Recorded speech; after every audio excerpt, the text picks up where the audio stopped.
우리와 우리 가축은 바이러스에게 블루오션일 수밖에 없다. 생물 다양성의 불평등이 만들어준 어마어마하게 매력적인 시장일 수밖에 없다 하는 겁니다. 이거 순전히 그냥 자업자득이거든요. 앞으로 이런 일이 점점 자주 벌어질 것 같다 하는 걱정이 드는 겁니다.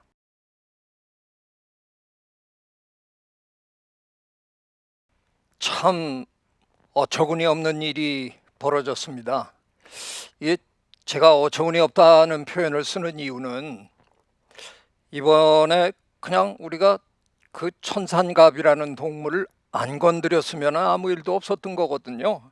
아마도 중국의 우한 지역에 있는 어떤 양반이 천산갑 비늘을 뽑다가 거기서 체액에서 바이러스가 옮겨진 다음에 그 양반이 아마 우한 시장에 이렇게 나와서 사람들을 만났겠죠. 게다가 저 뭐 상대가 이렇게 덩치나 있어가지고 눈에 보이기나 하면 나가서 우리가 뭐 맞짱이라도 한번 떠볼 텐데 이게 눈에 보이지도 않는 바이러스 때문에 벌어지는 일이잖아요. 사람들은 요즘 자꾸 자연의 역습이다 또는 뭐 신의 저주다 심판이다 이런 얘기들 많이 하시는데요. 저는 동의할 수 없습니다. 뭐 자연이 무슨 두뇌가 있어서 계획할 수 있는 것 아니고요. 뭐 신이 우리를 그렇게 특별히 미워하셨을 것 같지 않은데 이거 순전히 그냥 자업자득이거든요. 우리가 저지르고 지금 우리가 당하는 겁니다. 참으로 어처구니 없다라고 제가 자꾸 반복적으로 얘기하는 이유는 20세기에 들어와서 우리나라가 겪은 바이러스성 유행병 대표적인 게 사르스, 메르스 그리고 이번에 코로나19입니다. 사르스의 경우에는 박쥐에서부터 사양 고양이를 통해서 우리한테 왔다 그러고요. 메르스는 또 낙타를 거쳤다 그러고 이번에는 천산갑을 통해서 우리한테 왔다 그럽니다.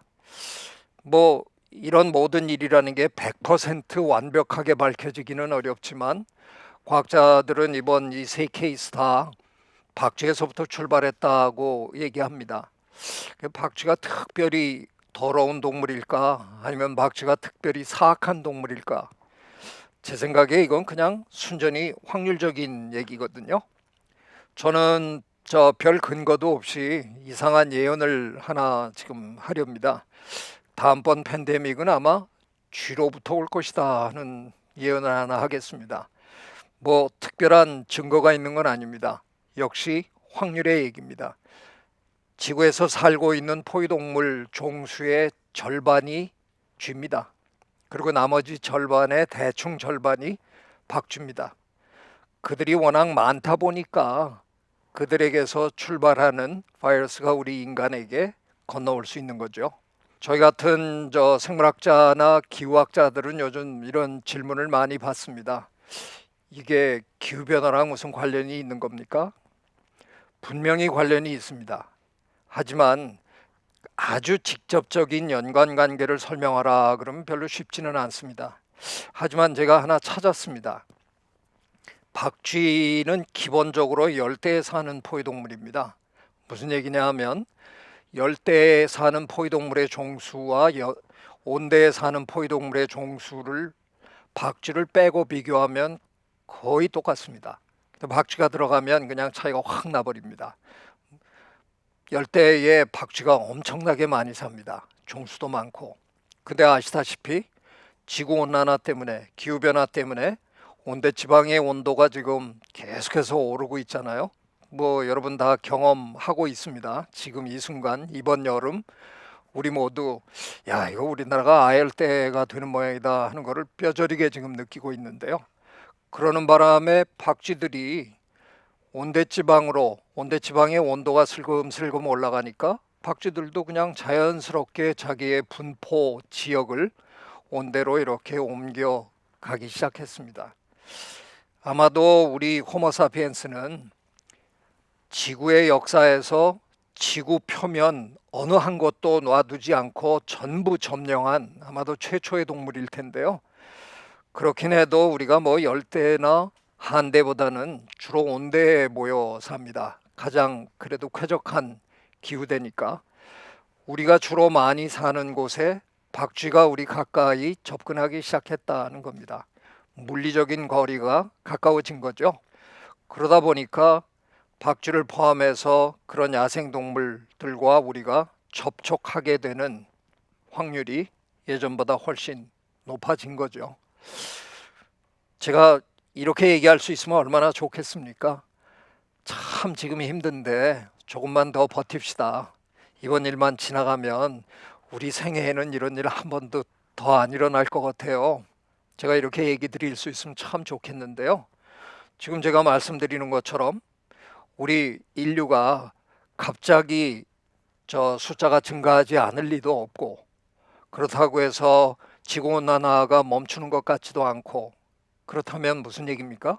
앞으로 이런 일이 점점 자주 벌어질 것 같다 하는 걱정이 드는 겁니다. 저는 이번 일을 박쥐의 입장에서도 한번 보고 있고요. 또 바이러스의 입장에서도 한번 보렵니다. 바이러스들은 얼마 전까지만 해도 그냥 야생동물의 몸에서 편하게 잘 지냈어요. 거기서 몇 마리의 야생동물을 죽이거나 뭐 이러면서 그냥 자기들끼리 잘 살았는데, 호모사피엔스가 수적으로 엄청나게 늘기 시작한 다음부터 자꾸 몸담고 있는 야생동물을 호모사피엔스들이 자꾸 건드려대고 괴롭히고 이런 일이 벌어지니까 불안해지는 거죠. 나 여기서 못 살 것 같아. 그래서 그 동물의 몸에서 탈출하기 시작합니다. 탈출해서 털커덕 내려앉아 보니까 거의 언제나 호모사피엔스 아니면 호모사피엔스가 기르는 가축들이에요. 이게 왜 이럴까요? 우리가 너무 많아서 그렇습니다. 우리 인류가 호모사피엔스가 지구에 등장한 게 한 25만 년 전쯤 되는데요.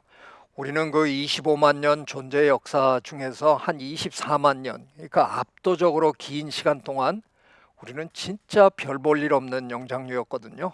저 아프리카 초원에 사자 피해서 빌빌거리면서 도망 다니고 뭐 그러던 정말 별 볼 일 없는 그런 영장류의 한 종이었는데, 한 만 년여 전부터 우리가 농경을 하면서부터 폭발적으로 숫자가 늘기 시작했습니다. 한 만 년 전만 해도 우리 인간과 우리 인간이 혹시 기르던, 우리 인간을 따라다니던 뭐 가축이라고 부를 수 있는 몇몇 동물들 다 합쳐봐야 육상동물 전체의 동물 중량의 1%가 안 됐습니다. 그러니까 지극히 미미한 그런 존재였는데, 불과 만 년 동안 우리는 78억 마리가 지금 바글거리면서 살게 됐고요. 우리가 기르는 소, 돼지, 양, 오리, 닭, 얘네들은 지구상에서 압도적으로 성공한 동물들이 됐습니다. 그래서 지금 우리 인간과 인간이 기르는 가축을 전부 합치면 그들의 생물 중량이 전체 야생동물의 생물 중량의 지금 적어도 95%에서 98%입니다. 그러니까 이게 1% 미만에서 저쪽 야생동물 아이들을 거의 몇 퍼센트로 줄여버린, 판도를 완전히 뒤바꾼 엄청난 성공 사례입니다. 그러니 야생동물의 몸에 살던 바이러스나 박테리아가 자리를 옮기고 싶어 할 때 우리 인간과 인간이 기르는 가축이 얼마나 기가 막히게 매력적인 시장이겠습니까? 그래서 제가 경영학 용어를 빌려서 우리와 우리 가축은 바이러스에게 블루오션일 수밖에 없다. 생물 다양성의 불평등이 만들어준 어마어마하게 매력적인 시장일 수밖에 없다 하는 겁니다. 너무나 많은 분들이 백신이 만들어져야 이 모든 사태가 끝이 날 것 같다 하는 얘기를 하십니다. 저도 뭐 반대할 생각은 전혀 없습니다. 백신이 빨리 만들어지기를 정말 학수고대하고 있습니다. 다만 이게 그렇게 현실적이지 않아서 제가 일찌감치 좀 불편한 얘기를 시작했습니다. 왜냐하면 돌이켜 우리가 생각해 보면요, 21세기에 들어와서 2002년도에 사르스로부터 출발해서 우리 굉장히 여러 그 바이러스 유행병을 겪었거든요. 메르스 있었죠, 에볼라, 지카, 그 유명한 에이즈도 있고 신종플루도 있고 뭐 여러 가지를 다 겪었는데, 특히 그 중에서 에이즈는 굉장히 유명한 분들이 많이 걸려서 전 세계인이 다 알고 있는 굉장히 유명한 병입니다. 그럼에도 불구하고 지난 30년 동안 엄청난 노력을 투자했는데도 불구하고 우리가 아직 백신을 갖고 있지 못합니다. 백신은 그렇게 쉽게 만들어지지 않습니다. 개발하는 데만 몇 년 걸리고요. 또 그거의 안전성, 효율성을 검증하는데 오래 걸립니다. 그래서 너무 백신을 기다리고 있다가는 우리가 사태를 너무 어렵게 만들 것 같다 하는 생각이 들어서요. 과학자로서 좀 하기 힘든 말이었지만 백신 너무 기대하지 말아라 하는 얘기를 일찌감치 제가 했고요. 대안으로 두 가지 백신을 제가 오히려 얘기를 했습니다. 하나는 행동 백신, 또 하나는 생태 백신입니다. 우리나라 국민들은 이번에 굉장히 잘했잖아요. 손 씻기도 열심히 잘하고 마스크도 잘 쓰고 거리두기도 제법 잘 지켜주고 이런 것들이 우리가 행동으로 할 수 있는, 꼭 주사를 맞지 않아도 우리가 일상생활에서 할 수 있는, 행동으로 할 수 있는 백신입니다. 행동 백신만 모든 사람들이 잘 지켜주면 충분히 이 어려운 사태를 넘어갈 수 있는 거거든요. 뭐 간단히 얘기해서 한 2주 동안만 아무도 안 만나면 바이러스는 다음 사람에게 건너가지 않습니다. 그럼 우리 사태를 아주 쉽게 끝낼 수도 있습니다. 행동 백신은 일이 터지고 난 다음에 하는 거고요. 저는 그보다 더 원천적이고 더 기가 막히게 좋은 백신이 있다고 생각합니다. 생태 백신입니다. 이건 천산갑 안 건드렸으면 이런 일 안 벌어졌다는 거예요. 그러니까 자연 생태계를 있는 그대로 존중해 주면서 우리는 우리대로 우리의 삶을 살아나가는 그런 걸 하자는 겁니다. 뭐 이거 그동안 우리 여러 번 얘기했거든요. 자연 보호, 뭐 생태 보전. 근데 제가 이걸 일부러 생태 백신이라는 표현을 하는 거는, 백신은 모두가 함께 맞아야 하는 거거든요. 자연 보호합시다 하고 저 같은 사람이 혼자 아무리 떠들어 본들 별로 듣지 않으셨어요. 하지만 이제 78억 세계 인구 모두가 같은 마음으로 자연을 대하자 하는 겁니다. 그러면 백신이 되는 겁니다. 바이러스는 절대로 우리 인류를 멸종시키지 못하거든요. 충분히 죽이고 나면 바이러스는 생물이 아니라서요, 지가 목표지향적으로 다음 사람을 감염시킬 수 없습니다. 그래서 그냥 그렇게 끝납니다. 그 옛날 유럽의 흑사병도 유럽 인구의 3분의 1밖에 못 죽였습니다. 제가 3분의 1 밖에라고 표현해서 죄송합니다만, 엄청나게 많이 죽이고 나면 저절로 거리가 생겨서, 사회적 거리가 저절로 만들어져서 그냥 끝납니다. 하지만 이 일을 만들어내는데 가장 크게 기여한 기후변화는 다릅니다. 우리 한 사람 한 사람, 마지막 한 사람까지 악착같이 다 죽일 수 있습니다. 기후변화는 인류를 멸종시킬 수 있습니다. 만약 이번 코로나19 사태로 굉장히 겁이 많이 나셨다면, 이제 기후변화 문제에 대해서는 진짜 심각하게 고민할 필요가 있다고 생각합니다. 저는 이 점에서 프란치스코 교황님의 말씀에 기울였으면 좋겠습니다. 교황님이 작년 11월이었어요. 2019년 11월에 생태적 죄를 원죄에 포함시켜라고 말씀하셨어요. 교황님의 설명입니다. 이 세상 모든 것들은 하느님이 만드셨으니까 하느님의 피조물들이다. 그런데 같은 피조물끼리 어떤 놈이 힘이 좀 세다고 힘 약한 누군가를 계속 괴롭히는 걸 하느님이 좋아할 리가 있느냐? 세상에 이거보다 더 엄중한 죄가 또 어디 있느냐? 생태적 죄. 참 기가 막힌 말씀이십니다. 저 말씀을 하시고 두 달이 안 돼서 우리가 코로나19를 겪기 시작했습니다.